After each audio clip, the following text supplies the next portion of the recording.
My wife cheated with her boss, then suddenly claimed half of our $1.2 million inheritance, and now she's suing me for $500K in a property settlement I never knew she was after. Hello everyone. Dear listeners, please share your thoughts in the comments section below. And don't forget to like, share, and subscribe. Now, let's begin the video. Using a throwaway for obvious reasons, with certain specifics modified to preserve anonymity.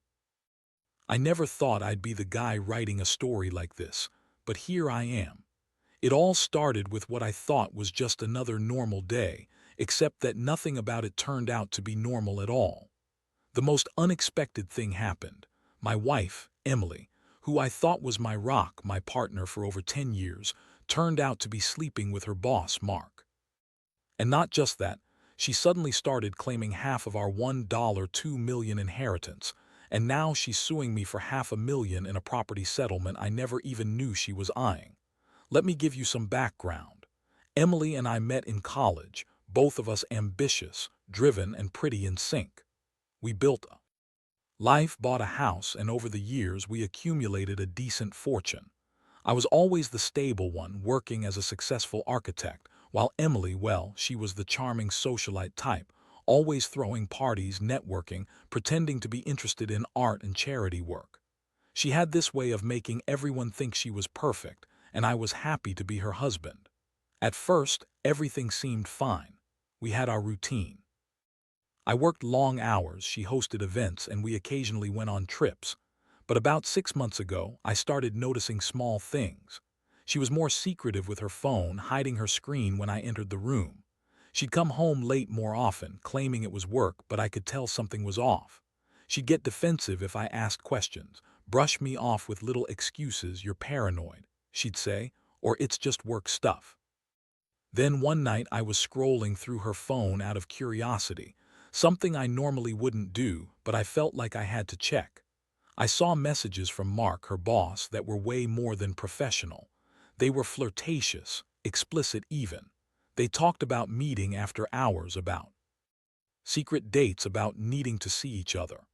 I couldn't believe my eyes. My stomach twisted and I felt a cold anger rising. How could she do this? How long had it been going on? And why? I kept quiet for a few days, trying to process what I'd seen, but I couldn't shake the feeling that I was living with a stranger. Then I decided I had to confront her. I didn't want to believe it, but I knew I couldn't ignore it anymore. I sat her down one evening, my hands trembling, and showed her the messages. Her reaction? Oh, she went full-blown bitch mode. She looked at me with contempt and told me I was crazy, that I was imagining things, that Mark was just a work friend, and that I had no right to invade her privacy. She said I was insecure and jealous, and that I was ruining what we had over some stupid messages. That was the moment everything changed. I felt a mixture of shock, rage, and heartbreak. I had trusted her with my life, and now I found out she'd been lying to my face for months. The betrayal cut deep. I could see her lying, twisting the truth, trying to gaslight me into thinking I was overreacting. But I knew better. I saw the truth in her eyes, and I knew this wasn't a one-time thing, it was ongoing. The woman I loved, the woman I thought I knew, was cheating on me with her boss, and she was trying to make me doubt myself. It wasn't just the affair that hit me hard. It was the way she lied, the way she dismissed my feelings, the way she tried to turn everything around on me. I felt like I was drowning in a sea of betrayal, and yet part of me was angry, furious. I wanted to make her pay, to make her see what she'd done, but I also felt lost, betrayed, and utterly broken. I never thought I'd be in this position, questioning everything I thought was real, and I knew that from that moment my life was about to change forever. After that confrontation, everything changed. The house felt colder, heavier, like the walls were closing in on me. I couldn't sleep. My mind kept replaying her words, her lies, the way she looked at me with that sneer. I felt a rage building inside. How could she do this? How could she betray me after all we had been through? I was furious, but I also felt a deep sense of humiliation. I had trusted her, loved her, built a life with her, and now I had to face the reality that she didn't love me anymore. She loved her boss, Mark, and apparently she was willing to throw everything away for some secret affair. I started digging into her phone again, trying to find out how long this had been going on, who else might be involved. That's when I found something even more shocking. Hidden in her email, I uncovered a series of documents, contracts, legal papers, and bank statements. Turns out, Emily had been planning something behind my back for months. She had been talking with lawyers, trying to claim a big part of our inheritance, which I'd been told was a family legacy from my grandfather. She claimed we were joint heirs, and that she deserved half of everything, including properties and investments I had worked my ass off for. I was stunned. How could she even think she had a right to that?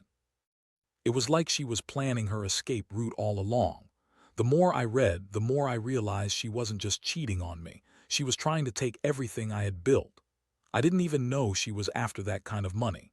That's when I remembered the first time she brought up the inheritance. She casually mentioned how much she deserved if we ever split, like she was already planning her future without me. I decided I had to act fast. I hired a lawyer, someone I trusted, to look into her claims. The lawyer confirmed what I already knew. Emily had no legal right to half of our inheritance because she wasn't even listed as a beneficiary. But she had somehow managed to file paperwork, probably forged or manipulated documents, to make her claim seem legitimate.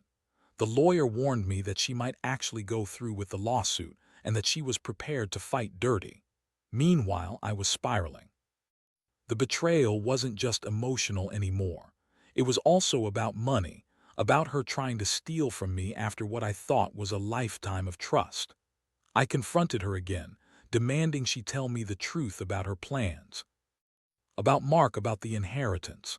Her reaction: she called me paranoid, said I was overreacting, and accused me of trying to control her. She said, "You're just jealous because I'm better than you," with that bitchy smirk that I'd come to hate. That's when the real shock hit me. Out of nowhere, she suddenly dropped a bombshell. She was filing for divorce. Not just that, she was claiming she deserved half of everything, including the house, the investments, and a hefty property settlement. She was now suing me for $500, she said, which I had no idea she was even after. She claimed she had a right to her fair share, even though she had contributed nothing financially in recent years, only her charm and her lies. I felt like I'd been hit by a truck. My world was crumbling. All the years, the sacrifices, the trust gone. I was furious, betrayed, and deeply hurt. How could she do this? How could she lie, cheat, and then turn around and try to take everything I had? I wanted to yell, to scream, to make her see what she was doing. But all I could do was sit there, stunned, trying to process this avalanche of betrayal. That night I couldn't sleep. I kept staring at the ceiling, thinking about how I'd been played. I thought about all the times I'd defended her, believed in her, supported her dreams. And now I realized she'd been planning her escape from the start, using me, lying to me, and scheming to take what she thought she deserved. I knew I had to fight back, but I also knew this was just the beginning. The worst was yet to come. The next few days were a blur of meetings with lawyers, digging through financial records, and trying to piece together how deep her plans went. Emily was relentless. She kept pushing the divorce angle, filing her paperwork, and even hearing her own attorney. She was acting like she had all the power, throwing around words like entitlement and justice. But I could see through her. She was just trying to salvage her scheme, to squeeze as much as she could out of me before I caught on completely. I remember sitting in my office one afternoon, staring at the mountain of legal documents, feeling numb. That's when I realized she wasn't just after money. She was trying to destroy me financially, emotionally, everything. I'd built a life, a reputation, a future, and she was trying to take it all away with lies and manipulation. It was like watching someone burn your house down from the inside. One day, I stumbled onto more evidence, emails from Mark, her boss, that made it clear this was more than just a fling. They discussed how they'd split the assets, how she'd get what she's owed, and how they'd keep everything quiet. It was like a blueprint of her betrayal. I was furious. I couldn't believe I'd been so blind, so naive. I trusted her with everything. I decided I had to confront her again, face to face. I found her in our living room, her eyes cold and calculating. I laid out everything I'd uncovered, her emails, her legal claims, her plans to take half the inheritance, and more. Her reaction: she scoffed, said I was paranoid, and called me a jealous little man who can't handle losing control. She told me she was entitled to her share because she was helping to build this life, even though she hadn't worked in years, only spent money on shopping sprees and fancy dinners. That's when she dropped her next bomb. She was demanding a property settlement, claiming she deserved half of everything because she contributed to the marriage. She said she was entitled to a big payout, and she was going to sue me for $500, $0. I couldn't believe it. It was like she was trying to bleed me dry. All the while, she kept lying, spinning stories about how she deserved this and that, how she was the victim. I felt sick. I'd never felt so betrayed in my life. I started to see her for what she really was, someone who was willing to destroy everything for her own gain. I realized she'd been planning this all along, maybe even before she started cheating. Her bitchy attitude, her lies, her manipulations, they all pointed to one thing. She saw me as an obstacle to her getting what she wanted. And now she was trying to push me out of my own life, my own house, my own future. I knew I couldn't let her get away with it. I had to fight back, legally and emotionally. I hired a lawyer to protect my assets, to challenge her claims, and to prevent her from taking more than she was entitled to. But even with all of that, I couldn't shake the feeling of betrayal. How could someone I loved so much turn into this scheming, bitchy person? How did I miss all the signs? I kept asking myself if I could ever trust again, if I could rebuild what I'd lost, or if I was just destined to be the victim of this nightmare. And the worst part, she kept lying, kept pretending she was the victim. Every time I thought I had her cornered, she'd come back with some new excuse, some new lie. It was exhausting, but I was determined not to let her win, not after everything. I knew I had to stay strong, keep fighting, and stay one step ahead. Because if I didn't, she'd take everything, my money, my house, my dignity, and walk away with it all, leaving me with nothing but heartbreak and betrayal. Over the next few weeks, the situation escalated quickly. Emily was relentless, pushing her legal claims harder, trying to intimidate me into giving up. She'd show up at the house unannounced, demanding I recognize her rights, and even tried to manipulate friends and family into taking her side. I could see she was playing dirty, spreading rumors, twisting facts, doing everything she could to paint me as the villain. But I kept my cool, stayed focused on the facts, and let my lawyer handle most of the communication. The hardest part was the emotional toll. Every day felt like walking through a minefield. I was angry, hurt, and confused. How could I have been so blind? How could she turn into this person who lies, cheats, and then tries to steal everything I built?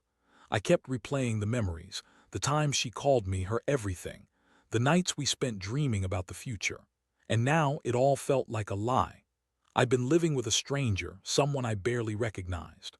One night, I found myself sitting alone in the dark, staring at the ceiling, trying to make sense of it all. That's when I realized I was holding onto hope that she'd come to her senses, that she'd see how much she was hurting me. But deep down, I knew that wasn't going to happen. She was too far gone, too caught up in her scheme to care about the damage she'd done. I had to accept that I was going to lose a lot: my trust, my peace, maybe even my house. Meanwhile, her lawyer sent me a letter threatening to push forward with the property settlement, claiming she was entitled to half of everything, including the inheritance, the house, and investments. I responded with a counterclaim, challenging her right to half of the inheritance because she hadn't contributed financially, only emotionally and through manipulation. It was a brutal fight, and I knew it wasn't going to be over anytime soon. One of the most shocking revelations came during a court hearing. Emily's attorney presented a pile of fake documents, trying to prove she had a right to claim the inheritance. My lawyer caught the deception early, exposing her for what she was: an opportunist willing to forge, lie, and manipulate her way to what she wanted. The judge wasn't convinced, but I could see Emily's face twist with frustration. She was furious, and I could tell she wasn't going down without a fight. Meanwhile, I was feeling more isolated than ever. The betrayal had cut so deep that I started questioning everything: my judgment, my trust in people, even my own worth. Was I stupid for believing in her? Did I miss all the warning signs? The pain was overwhelming, and I wondered if I'd ever find a way out of this nightmare. But one thing was clear: I couldn't let her destroy me completely. I had to stand my ground, protect what was mine, and find a way to move forward. The more I fought, the more I realized that this wasn't just about money or the house. It was about my dignity, my sense of self. I had loved her, trusted her, and now I saw her for what she really was, a manipulative, bitchy woman who was willing to do anything to get her way. I knew I'd have to rebuild from the ashes, but I also knew I'd never forget what she did. That betrayal would stay with me forever, a reminder that sometimes the people you trust most can hurt you the deepest. The court battles dragged on, and each hearing seemed to reveal more of Emily's true nature. She was relentless, pushing her claims, trying to tighten her grip on what she saw as her rightful share. I learned quickly that her game wasn't just about money. It was about control, about tearing me down so she could walk away with everything I had worked for. I was exhausted, emotionally drained, but I refused to give in. One day I sat across from her lawyer in the courtroom, feeling the weight of everything, her lies, my betrayal, the looming loss of my assets. Her lawyer, a slick woman named Lisa, was trying to spin her story, claiming Emily deserved half our inheritance because she contributed in ways that weren't financial but emotional, and because she'd helped build the life I was now trying to protect. I clenched my fists, knowing that her claims were nothing but manipulation. When it was my turn to speak, I laid out the facts plainly. I explained how Emily had been planning this for months, how she was trying to forge documents, manipulate the legal process, and use her charm to sway the judge. I told the court that she had no legal claim to the inheritance, that she'd been dishonest about her intentions, and that her actions had caused me real financial and emotional harm. I saw her smirk as I spoke, that bitchy look that made my stomach churn. After the hearing, I met with my lawyer in her office. She told me that Emily's claims were weak but that the legal system was slow, and she'd have to fight tooth and nail to keep what was mine. I nodded, feeling a mix of frustration and resolve. I knew I had to be prepared for a long fight, and I couldn't let her manipulate me into giving up. I had to stay strong for myself, for the future I still believed I could salvage. Meanwhile, Emily was still pushing her narrative. She tried to paint herself as the victim, saying I was abusive, controlling, and that she only wanted what was fair. I knew better. I knew she was just spinning lies, trying to wear me down. I'd seen her true colors. She was a manipulator, a liar, someone who thought she could get away with anything because she was pretty, bitchy, and used to getting her way. One night I found myself sitting alone in the backyard, looking up at the stars, trying to find some peace. I thought about everything I'd lost, my trust, my marriage, my sense of security. But I also realized something important. I was still standing. I hadn't let her break me. I was still fighting for what was rightfully mine, and I wasn't going to let her succeed. I decided I'd keep pushing, keep fighting, no matter how long it took, because giving up wasn't an option. The final piece of the puzzle was the inheritance itself. I had a good lawyer, and we managed to get some of Emily's claims dismissed. The judge saw through her lies, and I kept hold of most of what I'd inherited. But I knew she wouldn't go down quietly. She'd keep trying to manipulate, to twist the truth, to get what she wanted. I had to stay vigilant. I learned that even when you think you're safe, some people will do anything to take what they believe they're entitled to, especially when they're bitchy, manipulative, and willing to lie to get it. In the end, I felt a strange mix of relief and emptiness. I'd fought for my money, my home, my dignity. But I'd also lost the woman I loved, or at least the woman I thought I knew. I realized that sometimes people reveal their true selves only when it's too late. And while I'd come out of this battered and bruised, I knew I'd survive. I'd rebuild. Because if there's one thing I've learned, it's that betrayal cuts deep, but ultimately it's how you respond that defines you. Looking back now, I can honestly say this whole ordeal changed me in ways I never expected. I thought I knew everything about trust, loyalty, and love, but I was wrong. Emily's betrayal was a brutal lesson in how some people can hide their true selves behind a pretty face and a bitchy attitude. It's incredible how someone can lie and manipulate their way into your life, only to try and tear it apart once they think they can get away with it. After everything, I decided to cut ties completely. I sold the house, moved to a different city, and started over. It was painful, like ripping off a bandage that's been on too long, but I knew I had to do it. I couldn't keep living in the shadow of her lies, her schemes, and her betrayal. I learned to trust myself again, to recognize the warning signs, and most importantly, to never let someone's pretty face fool me into thinking they're good.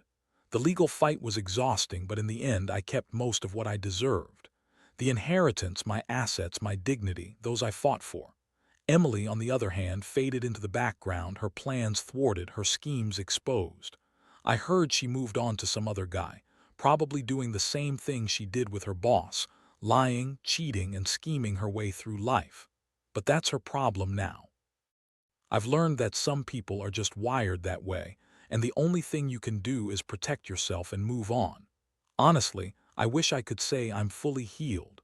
Trust doesn't come easy anymore, and I still get angry when I think about how she lied and manipulated me.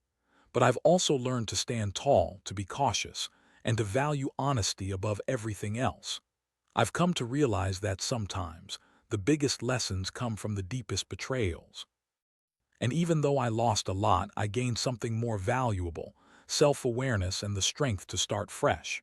If there's one thing I want anyone reading this to take away, it's this: be vigilant. People can surprise you in the worst ways. Trust is earned, not given blindly.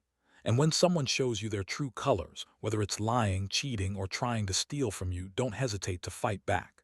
Because in the end, you're the only one who truly has your back. And you don't want to look back with regret, wondering if you should have done more. This whole experience has left scars, but it's also made me stronger. I'm rebuilding my life piece by piece, knowing now what to watch out for. Emily may have tried to ruin me, but she didn't succeed. I'm still here, still standing, and I will never let anyone take that away from me again.